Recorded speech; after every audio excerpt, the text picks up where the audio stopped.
Mesdames, Messieurs, chers amis, bonsoir. Permettez-moi en tout premier lieu de saluer les élus, ils sont nombreux, et tout d'abord le président de la région Bourgogne, François Patriat, qui, je tiens à le dire ici publiquement, soutient avec force la ville de Dijon et l'agglomération dans leur projet de développement. Merci, cher François, d'être avec nous ce soir. Je salue également les parlementaires de Côte-d'Or, et notamment le plus dijonnais d'entre eux. J'ai trouvé une formule, le plus dijonnais d'entre eux, Laurent Grand-Guillaume, les élus municipaux, élus de l'agglomération et les maires, ou membres du conseil communautaire, membres du conseil municipal de la ville de Dijon. Merci à vous d'être avec moi. Et puis les autorités universitaires, consulaires, civiles, militaires, les services de l'État qui sont présents ce soir, les autorités religieuses qui ont répondu à notre invitation.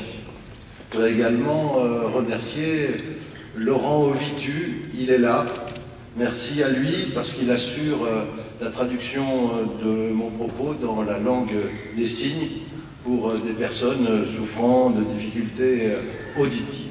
Et vous dire, chers amis, tout simplement combien nous sommes heureux de vous accueillir pour la deuxième année consécutive dans cette salle magnifique, cette magnifique salle du Zénith qui a eu le retentissement national que l'on sait le 7 décembre dernier avec l'élection de Miss France. C'est toujours un grand plaisir pour moi de me retrouver parmi vous pour cette traditionnelle manifestation de notre vie communale. Elle constitue un moment privilégié d'échange et de fraternité républicaine partagée. Je suis, mais je pense que les élus présents ici partagent ce sentiment, nous sommes très attachés à cette rencontre et je suis extrêmement sensible à la présence de chacune et de chacun d'entre vous, de vous qui tous, à des titres divers, œuvrez pour le développement de notre région, de notre département, de notre agglomération et bien sûr de la ville de Dijon.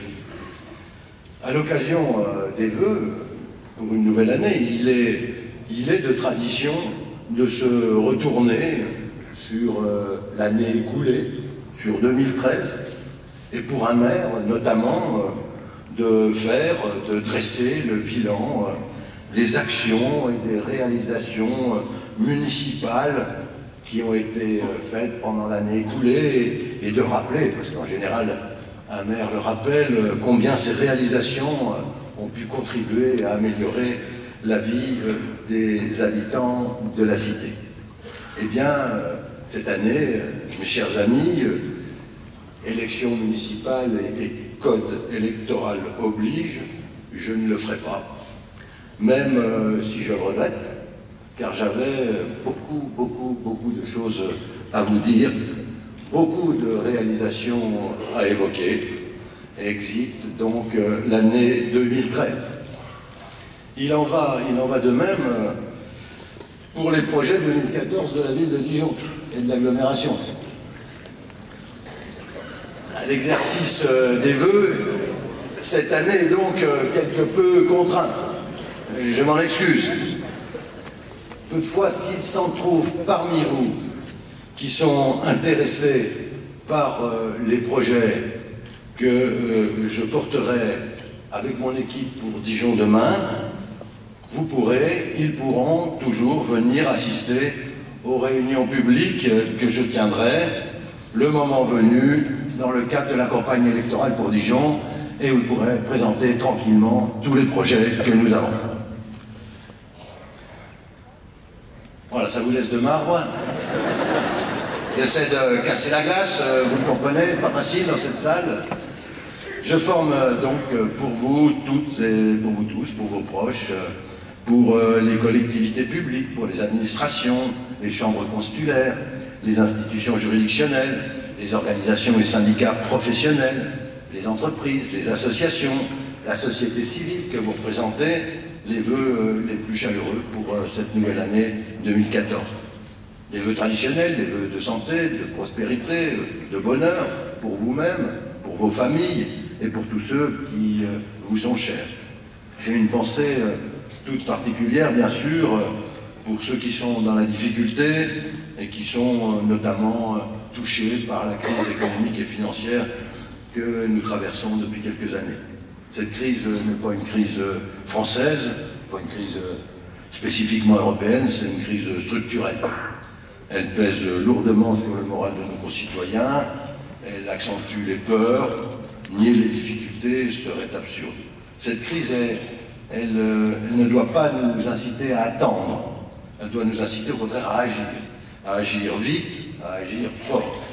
Notre réponse, et la seule réponse à la crise, c'est l'investissement, parce que c'est la meilleure manière de soutenir l'activité pour défendre les emplois d'aujourd'hui, parce que c'est la seule manière de préparer les emplois de demain.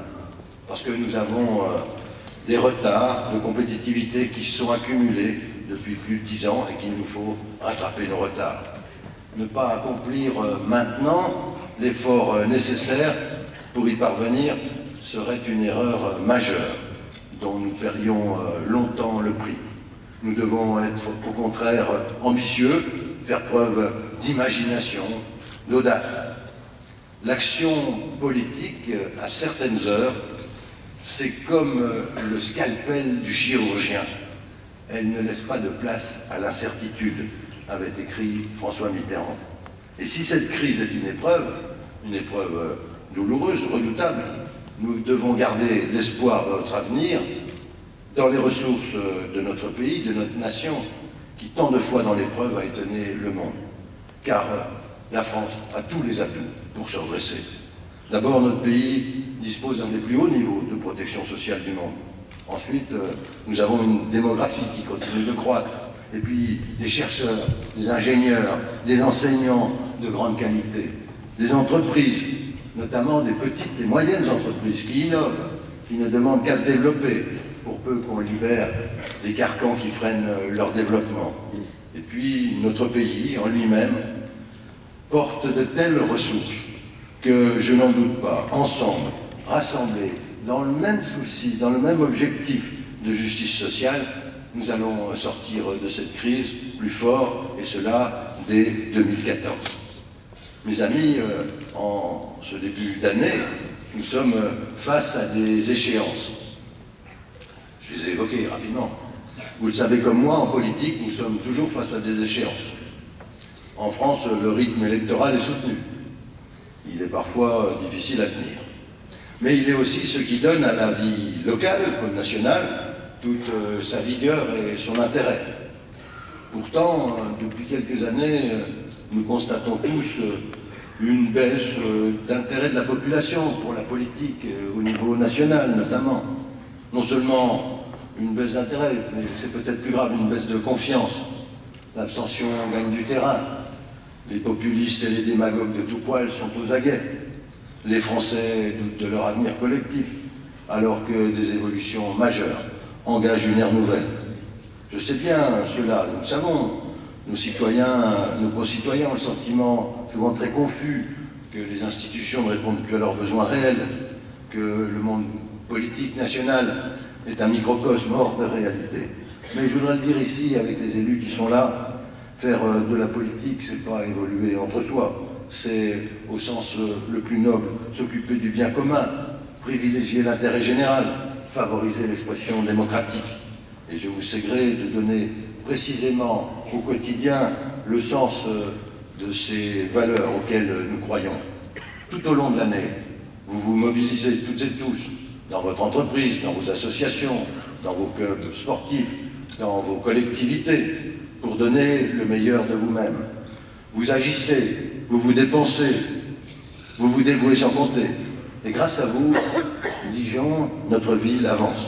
Je voudrais ainsi vous exprimer, au nom de la ville tout entière, ma reconnaissance et celle de la municipalité.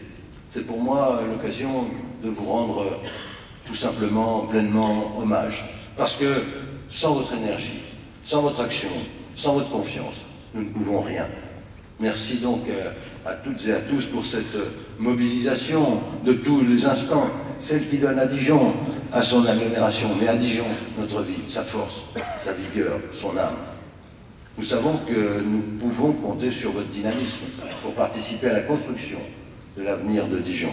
Le conseil municipal tout entier vous dit la fierté qu'il a à agir avec vous au service de Dijon.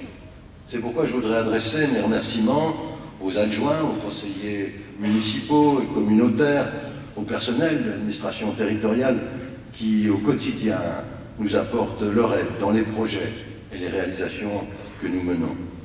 J'ajoute et je répète que la bonne santé de notre démocratie, et je m'adresse en particulier à tous les élus locaux, repose sur eux, sur la capacité, leur capacité, à faire de la démocratie locale un puissant moteur de renouveau. Parce que finalement, qu'est-ce qui pousse des hommes et des femmes à s'engager ainsi et à consacrer une partie de leur existence? Le service d'autrui, le service de la chose publique. Rien n'est plus noble.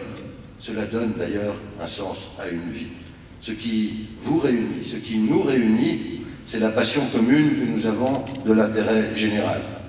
La vie municipale, elle donne toujours, elle est l'armature même de la démocratie. Nos communes permettent l'apprentissage de la citoyenneté, des responsabilités. Elles incarnent la plus belle des valeurs. Et elles sont porteuses de promesses de solidarité. Elles sont un lieu de respect de l'autre. Et il faut absolument que nous préservions cette richesse. Nous voyons à la fois à quel point nous avons besoin de vie collective, de sens collectif, de service public, et à quel point aussi nous, les maires, avec nos équipes, nous, les élus de terrain, nous portons sur nos épaules bien des responsabilités. Maires, élus de proximité, c'est le plus beau des mandats, c'est d'ailleurs le seul, le mandat municipal que nos concitoyens plébiscitent encore. La ville de Dijon, est riche d'un tissu de près de 1000 associations qui sont les acteurs majeurs de la vie de la cité, porteurs de valeurs républicaines, de liberté, de tolérance, de justice sociale. Ces valeurs reflètent en réalité la vitalité et la diversité du mouvement associatif. Nous ne saurions nous passer de cette source de générosité représentée par ces milliers de membres actifs et bénévoles qui effectuent un travail exemplaire au service de la collectivité et, je le crois, de son équilibre social. La conscience grandit que le monde a besoin de lieux où il est possible de discuter entre gens d'origine, de culture, de religions différentes pour réfléchir à ce que pourrait être une mondialisation ordonnée, régulée, en un mot maîtrisée, où il soit possible de respecter et de faire vivre tant la diversité des identités que les principes du droit universel et de la démocratie. Nous vivons une période difficile, aussi nous mesurons combien il est nécessaire de placer au centre des débats la question du dialogue des cultures. Le rôle des associations est très important pour conforter au sein de notre agglomération et de notre ville une solidarité active et le goût d'entreprendre. Actions humanitaires, jumelage, échange d'expériences, actions spécifiques, toutes ces initiatives méritent d'être saluées, encouragées et félicitées. Alors que les problèmes de notre société ont pour beaucoup l'origine, pour origine, la montée de l'individualisme, ceux qui font cela montrent la voie de la solidarité, qui est assurément une valeur forte de la fraternité. La fraternité, pour moi, pour nous, c'est pas un dogme, mais une espérance. La fraternité, c'est d'abord la compréhension de l'autre, le respect. À chacun, je veux dire, comme le disait Roosevelt, le futur appartient à ceux qui croient à la liberté de leurs rêves. Nous savons que le dynamisme de notre territoire n'a de sens que si dans le même temps, c'est le quotidien des habitants qui y gagne. C'est pourquoi je veux, à l'occasion de ces vœux, lancer encore un appel à tous les Dijonnais, aux hommes et aux femmes de notre ville. Rassemblons-nous, mobilisons-nous, aidons-nous à servir notre ville. Servir, c'est honorer sa parole. Servir, c'est offrir son temps. Servir, c'est donner de l'espoir. La tâche est immense, mais elle vaut la peine. Nous croyons à la force de la volonté politique quand elle s'applique avec constance, avec détermination et réalisme à la poursuite d'objectifs importants pour la vie des habitants. Mais pour permettre la réalisation d'une grande ambition collective, il faut bien sûr l'engagement des habitants, des Dijonnaises et des Dijonnais. Et il faut aussi la mobilisation de l'ensemble des forces vives que vous représentez. Mesdames, Messieurs, mes chers amis, nous sommes porteurs d'un héritage républicain irremplaçable. Je dis bien irremplaçable, qui nous a été légué et que nous avons l'obligation, on ne le dit jamais assez, de transmettre à notre tour aux générations futures. Notre pays s'interroge avec beaucoup d'acuité ces derniers temps sur sa place, sur son destin. Notre pays veut savoir s'il a les capacités de surmonter la crise, de tenir son rang dans la compétition, il s'interroge sur ses atouts. Est-il capable de vaincre le chômage, notamment celui des jeunes, et de préserver un modèle social que la plupart des peuples du monde nous envient? Je voudrais vous dire et vous faire partager ma conviction que notre pays ne pourra se redresser sans de gros efforts de formation et d'éducation. Formation et éducation. L'une des missions essentielles de l'école est de transmettre des valeurs, celles qui fondent le vivre ensemble, d'éveiller les jeunes aux vertus du dialogue et de la tolérance. En un mot, de faire vivre dès le plus jeune âge une sorte de démarche éthique. C'est cet apprentissage civique, et c'est de cet apprentissage civique que dépend aussi notre capacité à façonner et non à subir notre avenir. Tout le monde le dit, on le sent bien, nous avons besoin, et peut-être encore plus aujourd'hui, de davantage de repères. La crise actuelle n'est pas qu'une crise du capitalisme, c'est une crise du sens. Plus que jamais, nous avons besoin de désintéressement, de conviction, en un mot presque, de morale. Ce sont aujourd'hui les valeurs de l'humanisme qu'il faut restructurer et qui devraient restructurer notre pensée économique. Le seul indice qui vaille n'est pas celui du CAC 40, c'est l'indice de développement humain. Aussi, quand on croit à la personne, il faut d'abord évidemment croire à son développement et à sa capacité d'épanouissement. C'est pourquoi nous devons faire, je le crois, de la formation une vraie valeur de notre économie. C'est d'ailleurs, j'en suis persuadé, notre ressource première, essentielle. Il faut que chacun puisse comprendre que l'on peut apprendre toujours, beaucoup plus, et tout au long de sa vie. Un grand nombre de nos établissements sont impliqués dans des actions concrètes de solidarité, insérés dans des partenariats plus larges, qui impliquent notamment le monde associatif et les collectivités locales. Les élèves et les maîtres et leurs maîtres sont les témoins de cette capacité de la jeunesse à se mobiliser pour des causes justes et généreuses. Il faut les féliciter pour l'exemple qu'ils donnent d'une école attentive, informée, engagée, solidaire. Nous le savons, la formation des jeunes, c'est le pilier du développement de nos sociétés. La deuxième idée clé, c'est la solidarité, bien sûr. Comment parler pour des gens de progrès, comment parler de vœux de la société sans parler de la solidarité. Notre véritable existence est en réalité dans ce qu'on est capable d'apporter aux autres, dans cette solidarité nécessaire, dans ce qu'on appelle bien souvent de manière très vite oubliée le vivre ensemble. Et donc, au cœur de la solidarité se trouve le don, l'équilibre social, le partage, l'échange. Pas seulement donner, mais aussi recevoir, reconnaître que chacun peut apporter à l'autre, car la solidarité ne se conçoit pas à sens unique. Être solidaire, c'est apprendre de l'autre, c'est grandir ensemble. Être solidaire, c'est un acte fort, c'est un acte, je crois, constitutif de la citoyenneté.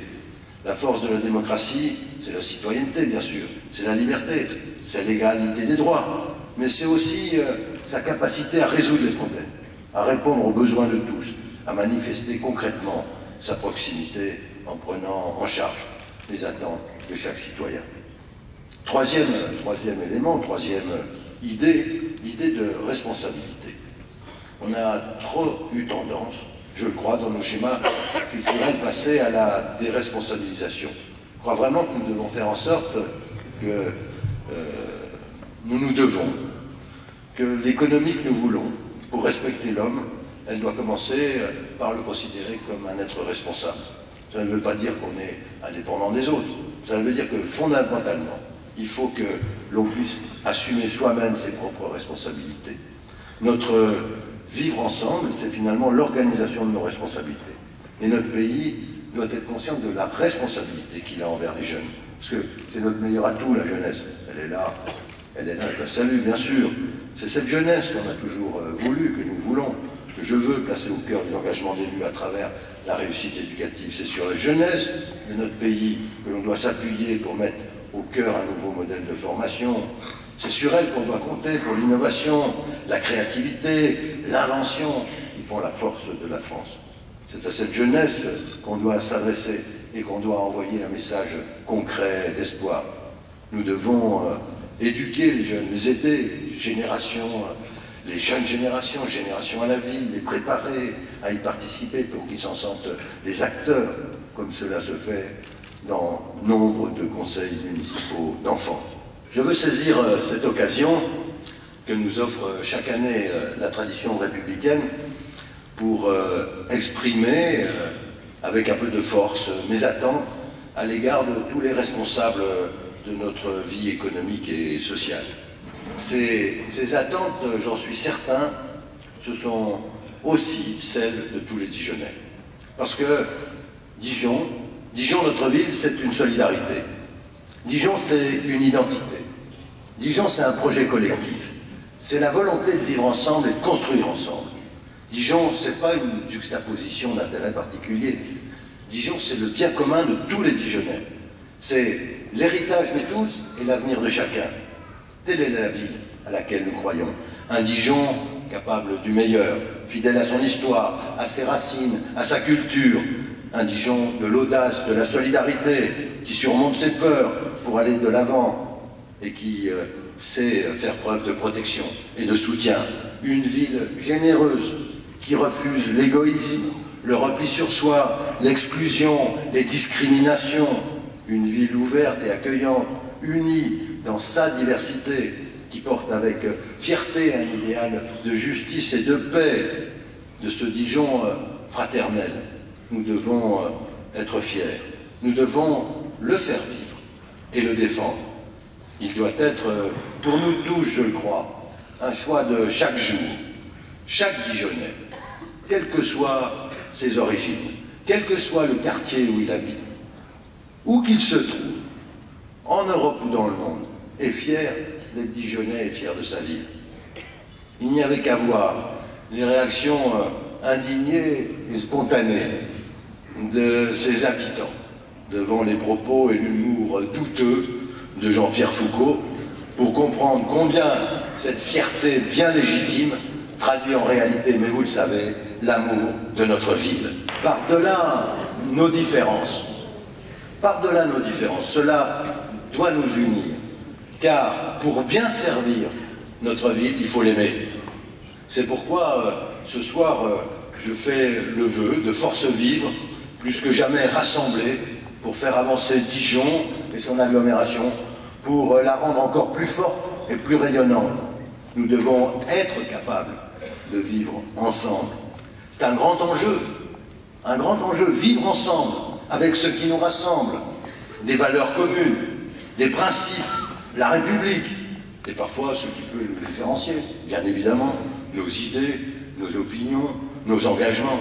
Mais vivre ensemble, c'est être capable de comprendre ce que vit celui qui ne pense pas comme nous, celui qui est différent de nous. Et je crois que c'est ça, le message républicain, qui ici trouve peut-être son plus bel écho.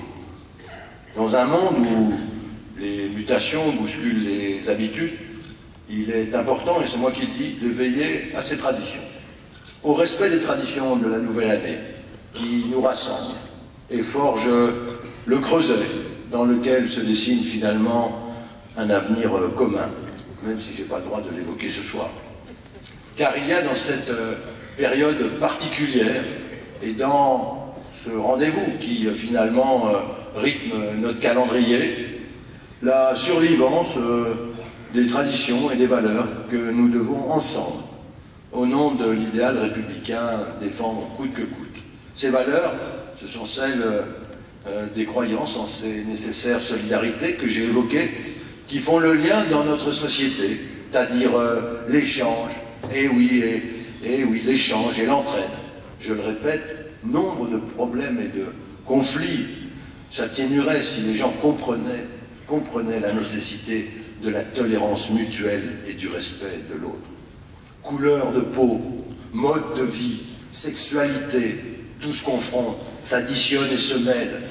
Accepter les différences, c'est la seule manière de vivre ensemble le monde d'aujourd'hui. Et il est regrettable, je le dis ici, que trop de personnes se refusent encore à l'admettre. Pour autant,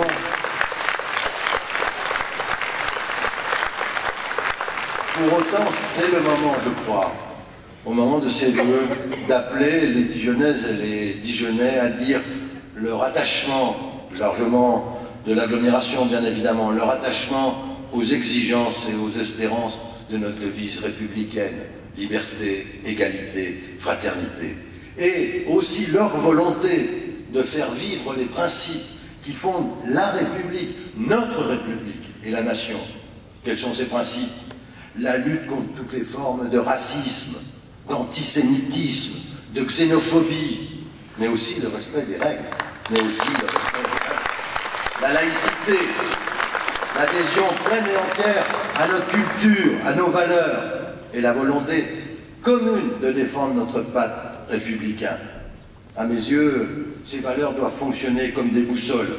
Elles doivent nous montrer le chemin à suivre pour avancer. Nous devons donc nous appuyer sur ces valeurs de notre identité républicaine qui redonnent du sens à notre société. Redonner du sens, c'est faire à nouveau rimer liberté et égalité, sachant que sans droit réel d'accès à l'éducation, au logement, à la santé, à l'emploi, on n'est pas libre de construire normalement sa vie. Redonner du sens, c'est faire aussi des individus, des citoyens, respectueux des règles et respectueux des autres. Et donner du sens, c'est aussi demander aux Dijonnais de former, d'aider à former une société plus solidaire, plus chaleureuse, plus fraternelle, à construire de nouveaux liens entre les personnes, des solidarités concrètes et collectives. Oui, au moment de conclure, je me disais, finalement, le bonheur, c'est quelque chose de très personnel, mais le bonheur d'une société ne se résume pas à l'accumulation de biens matériels, même si chacun doit bien sûr bénéficier de l'essentiel pour vivre. Mais il nous faut, je crois, faire révolution dans nos têtes pour passer d'une mentalité de l'avoir à une mentalité de l'être et de l'être avec les autres. Parce que finalement, le bonheur, c'est aussi de nouer autour de soi des relations amicales et affectives. C'est de vivre dans une société apaisée. Et on a cette chance, parce que juste, et donnant sa chance à chacun, avec, bah oui, si je ne l'avais pas dit, vous n'auriez voulu une décentralisation qui fait de la créativité de nos villes et de nos régions, le terreau du développement du pays. Sachons mobiliser, faisons confiance à la jeunesse qui, avec ses rêves, ses valeurs, sa culture, est par essence la clé de l'avenir. Le bonheur, c'est aussi de partager, je le crois, les grandes émotions que nous apporte la culture. La vitalité de la création reste l'indicateur qui montre que la République prend en main son histoire et son destin commun. Parce que c'est précisément dans un contexte de crise qu'il faut miser sur l'innovation, sur la recherche, sur la création. Et les arts et la culture sont au centre de cette dynamique. Il ne peut pas être de grands projets politiques sans ambition culturelle. La culture, c'est une formidable force d'émancipation pour chacun et le ferment d'une vie collective. Elle tend à chaque génération son miroir. Elle en inscrit aussi sa trace, c'est-à-dire le patrimoine de demain. Le bonheur, c'est aussi de donner toute sa force, je l'ai dit, au vivre ensemble, malgré le repli sur soi et l'individualisme, qui est menacé, le vivre ensemble, par le communautarisme, par les extrémismes, par les fondamentalismes. Et c'est la laïcité, cet écrin qui permet à notre pays d'abriter toutes les croyances et les non-croyances en son sein. C'est faire respecter par chacun, avec fermeté, mais aussi avec justice, bien évidemment, les règles communes. Dans le fond, ce que nous voulons, c'est une société qui prend soin de chacun, mais où chacun prend soin des autres, et où ensemble, nous prenons soin de l'avenir. C'est cela la ville que nous aimons. C'est cela, je le crois, ce soir, en tous les cas, le message de Dijon. Mesdames, Messieurs, je ne voudrais pas achever ce propos sans remercier bénévoles, salariés qui se mobilisent tout au long de l'année pour la solidarité internationale. Parce que pour qu'elle existe, il faut la montrer et la faire partager. Le monde de demain sera finalement tel que nous le ferons. À nous, si attachés aux grands enjeux actuels d'un développement durable, d'approfondir et d'aider à approfondir encore, dans des moments même difficiles, l'amitié entre les peuples. À nous, témoins et acteurs de la diversité qui fait la richesse de notre civilisation, de veiller à son épanouissement. À nous, en un mot, de faire vivre nos idéaux. Voilà la responsabilité qui nous incombe. Nous devons l'assumer pleinement. À nous de faire que, malgré l'adversité des circonstances, dans un monde en grande difficulté, de nous battre pour que personne ne soit privé de l'éducation, de la culture, de la santé.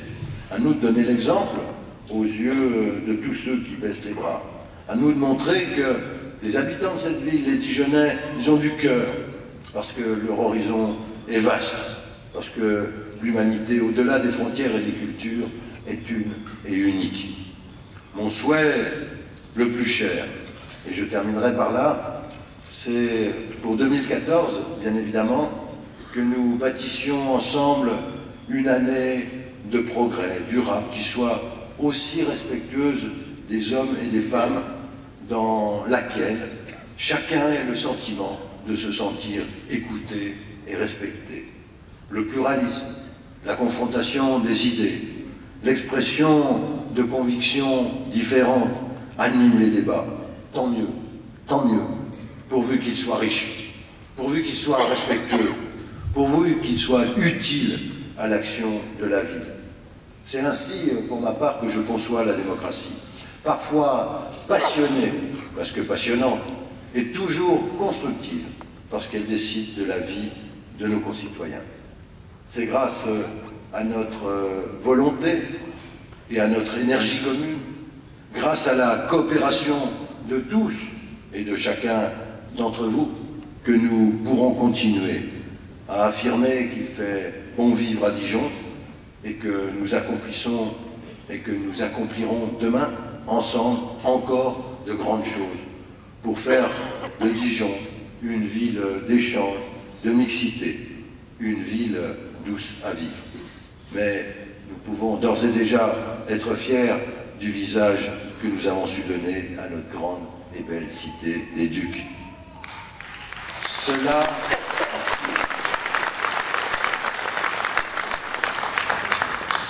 semble toujours impossible. Cela semble toujours impossible jusqu'à ce qu'on le fasse. Réfléchissez à cette phrase qui avait été prononcée par Nelson Mandela. Comment ne pas penser ce soir, en effet, pour conclure ce propos, aux mots de ce héros du combat contre l'apartheid. Cela semble toujours impossible jusqu'à ce qu'on le fasse. Nelson Mandela, le père de la nation arc-en-ciel, qui a su pardonner, mais aussi gagner le cœur de son peuple et devenir une icône à travers le monde pour tous les opprimés, que son image nous éclaire. À toutes et à tous, une très bonne et très heureuse année 2014.